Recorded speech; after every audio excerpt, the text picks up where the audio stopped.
En estas claves te vamos a explicar qué hay detrás y qué puede pasar de ahora en adelante, ¿no? Bueno, lo primero es, y la primera clave es, ¿qué busca Putin en Ucrania? Rusia dijo que es el momento de la verdad para reformular su relación con la OTAN, que es la alianza defensiva de Occidente que cada vez ha ganado más terreno en el este de Europa y ha destacado varias demandas, ¿no? Ha destacado muchas demandas sobre lo que fue en algún momento territorio de la Unión Soviética. El primero quiere una promesa legalmente vinculante de que la OTAN no se va a expandir más sobre el territorio ruso. Lo que decía es que para nosotros es absolutamente obligatorio asegurarnos de que Ucrania nunca más se convierta en miembro de la OTAN, dijo así el viceministro de Relaciones Exteriores Sergei Ryabkov. Bueno, Putin se quejaba de que Rusia no tiene ningún otro lugar al que retirarse. ¿Piensan que nos vamos a quedar de brazos cruzados?, dijo Vladimir. Bueno, y otro de los datos a aportar es que en 1994 Rusia firmó un acuerdo en el que se comprometía a respetar la independencia y la soberanía de Ucrania. Pero el año pasado Putin escribió un extenso artículo en el que describía a los rusos y ucranianos como una nación y ahora dijo que la Ucrania moderna fue creada enteramente por la Rusia comunista. Bueno, él considera que el colapso de la Unión Soviética en diciembre de 1991 como la desintegración de una Rusia histórica. Putin también ha argumentado que si Ucrania se une a la OTAN, la alianza podría intentar recuperar Crimea y la estratégica península que Rusia se anexionó en 2014. Crimea era uno de los lugares que Rusia se había anexado en 2014. Bueno, las otras demandas son que la OTAN no despliegue armas de ataque cerca de la frontera de Rusia y que elimine las fuerzas y la infraestructura militar de los estados miembros que se unieron a la alianza desde el 97. Bueno, eso significa que Europa Central, Europa del Este y los países bálticos en realidad son parte de la OTAN y Rusia quiere que regresen a sus fronteras anteriores a 1997. Además de supuestas cuestiones de amenaza de seguridad y de poner en duda el reconocimiento de Ucrania como nación soberana, Putin acusa al gobierno ucraniano de cambiar democráticamente al gobierno elegido que dirige el país. Bueno, Putin habló el jueves de llevar a la justicia a aquellos que cometieron numerosos crímenes sangrientos contra civiles, al invadir desde Bielorrusia y tomar en las primeras horas de incursión el aeropuerto de Antonov a las afueras de Kiev. Bueno, y hay pocas dudas de que la capital está en su punto de mira, ¿no? Ya es como bastante normal eso. Bueno, también denunció la supuesta nazificación en el este contra los rusoparlantes, a los que desea proteger, dice. Los líderes rebeldes pidieron a Moscú el envío de tropas, paso previo a la ofensiva militar que se produjo horas después. Bueno, Putin incluso menciona la palabra genocidio, pero no hay pruebas de que secunden eso. El canciller alemán Olaf Scholz define como ridícula una acusación así. Bueno, si existe, sin embargo, un conflicto en el este de Ucrania, Naciones Unidas estima que más de 14.000 personas fallecieron desde abril de 2014, cuando comenzó el conflicto, entre ellos más de 3.400 civiles. Se estima que ha habido hasta 39.000 heridos por este conflicto. El punto número 2 es cuáles son las áreas rebeldes prorrusas y por qué son clave en el conflicto. Bueno, hasta ahora las llamadas repúblicas populares de Donetsk y Luhansk han sido dirigidas por representantes rusos. Y eso trae un poco de conflicto. Según el decreto aprobado por Putin este lunes, en el que se reconocía a estas dos regiones como independientes, se reconoce también por primera vez la presencia de tropas rusas estacionadas ahí y la posibilidad de construir bases militares. Las dos áreas rebeldes habían tenido un estatus especial dentro de Ucrania bajo los acuerdos de paz de Minsk, pero las medidas tomadas por Putin impiden que esto siga sucediendo, ¿no? Lo que hace que la situación sea más alarmante es que los dos pequeños estados rebeldes no solo reclaman territorio limitado, sino que también codician todas las regiones del Donbass, que es donde están situadas Donetsk y Lugansk, ¿no? Estos lugares donde se accede por Bielorrusia.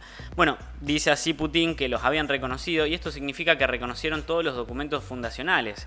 Bueno, Rusia ya había preparado el terreno para la guerra con acusaciones infundadas de que Ucrania había cometido un genocidio en el este y entregó 700.000 pasaportes en áreas controladas por rebeldes, por lo que argumenta que cualquier acción tiene como objetivo proteger a sus propios ciudadanos.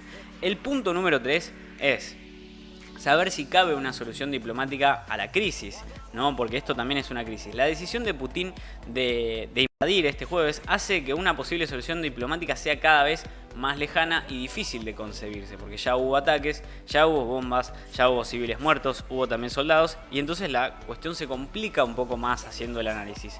Después del anuncio del mandatario ruso, el homólogo estadounidense Joe Biden lo tachó de elegir llevar adelante una guerra premeditada con la cual va a conllevar una pérdida catastrófica de vidas y de sufrimiento humano innecesario, ¿no?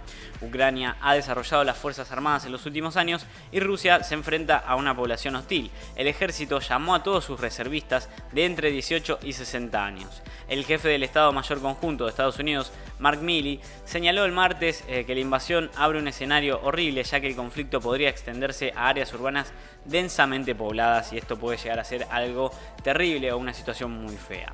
La cuarta pregunta, el cuarto interrogante, la cuarta clave es ¿qué puede hacer Occidente para ayudar? Bueno, antes que la condena al anuncio de la operación militar especial, Occidente dijo que el reconocimiento de la independencia de las regiones separatistas era ilegal. El secretario general de la ONU, Antonio Guterres, la tachó de violación de la integridad territorial y la soberanía de Ucrania.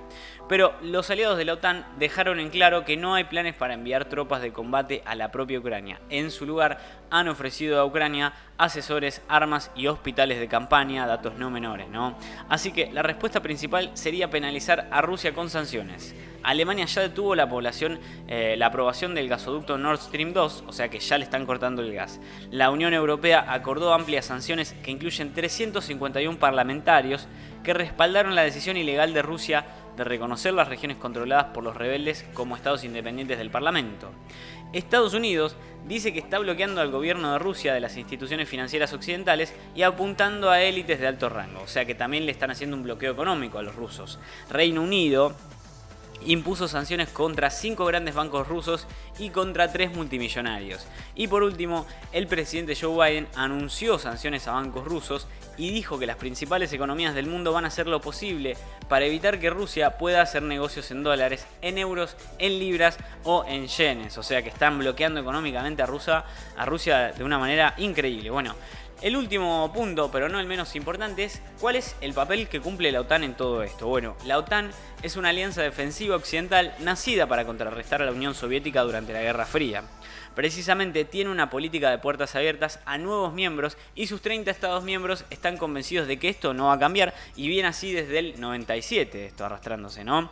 Bueno, el presidente de Ucrania hizo un llamado para que le den un marco de tiempo factible y claro para sumarse a la OTAN, pero como no ha dejado claro el canciller de Alemania, no hay perspectivas de que eso pueda suceder por un largo plazo. O sea, Ucrania no se va a unir a la OTAN por una cuestión que ya está más que clara, ¿no? Porque la tienen bastante cerquita a los rusos. Y bueno, ¿cuán peligrosa es esta invasión para Europa? Es un interrogante que nos queda abierto, ¿no? No obstante esto, a los ojos del presidente Putin, que prometió en 1990 que la OTAN no se iba a expandir ni una pulgada hacia el este, lo hizo igualmente de todos modos, ¿no? Esto fue antes del colapso de la Unión Soviética, por lo que la promesa hecha al entonces presidente soviético Gorbachev solo se refería a la Alemania Oriental en el contexto de una Alemania reunificada. Pero bueno, Gorbachev dijo más tarde que el tema de la expansión de la OTAN nunca se discutió en ese momento. La última clave es cuán peligrosa es esta invasión para Europa.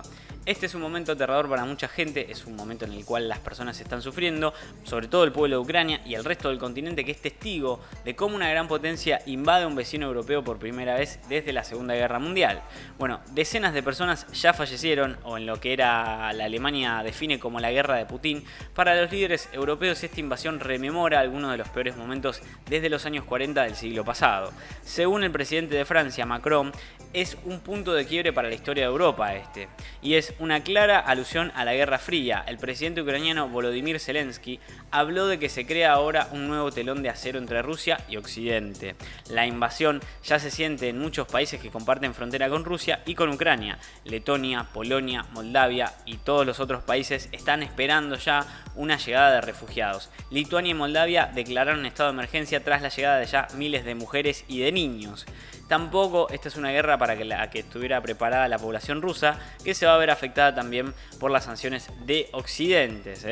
Pero bueno, vamos a estar a la espera de cómo sigue toda esta situación y en qué declina, en qué depura toda esta cuestión, ¿no? Estamos a la espera de nuevas noticias, de novedades y bueno, nos vamos a mantener al tanto de lo que suceda en esta nueva guerra que trae el mundo, ¿no?